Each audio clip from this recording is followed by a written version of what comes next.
Hi students, this is Mallory Hayes, your TA for Comparative Anatomy. For your first exam, you've been looking at bones, so you might need a little bit of a review of some of the things that we've gone over. This video study guide is not comprehensive. Everything on your terms list is not covered here, but it should be a good baseline to assess your knowledge and help you remember some of the key features of the bones.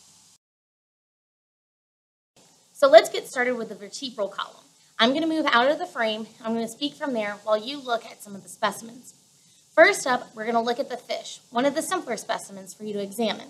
So here is our perch skeleton, nice and in view for you. So let's go over just a couple of the main features that you need to know regarding its vertebral column.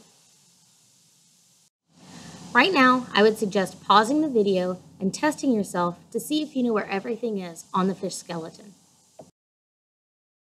There are two sections of the fish skeleton, the trunk and caudal vertebrae. These bones have a centrum or vertebral body, as well as neural spines dorsal to the centrum. The presence of ribs differentiates the two sections. They extend ventrally from the vertebrae and are paired, meaning one on each side of the fish.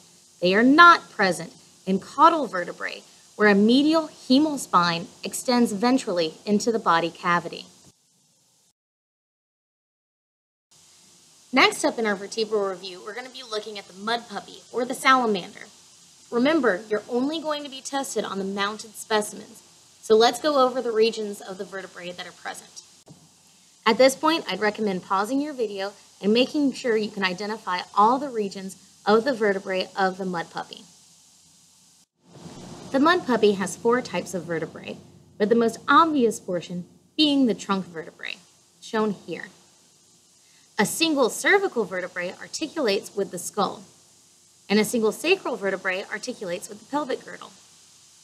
Again, that's a single cervical vertebrae, the trunk, a single sacral vertebrae connecting to the pelvis, and all the caudal vertebrae that make up the mudpuppy. Now let's move on to the cat and by proxy, other mammals, so that we can see their general features as well. Once again, I encourage you to pause this video and see what you can identify on your own on the cat skeleton. Cervical vertebrae come immediately off the skull and compose the neck. The atlas and the axis are the first two cervical vertebrae, followed by 7 more typical cervical vertebrae. The presence of ribs indicates to us that we're looking at the next vertebral region, the thoracic vertebrae, to which the ribs attach. Thoracic vertebrae also have long neural spines projecting posterior-dorsally. Once we lose the ribs, we move into the lumbar vertebrae, which have lateral projections called pluripophyses. Next is the fused sacral vertebrae, which articulate with the pelvis, and finally, the caudal vertebrae, which compose the tail.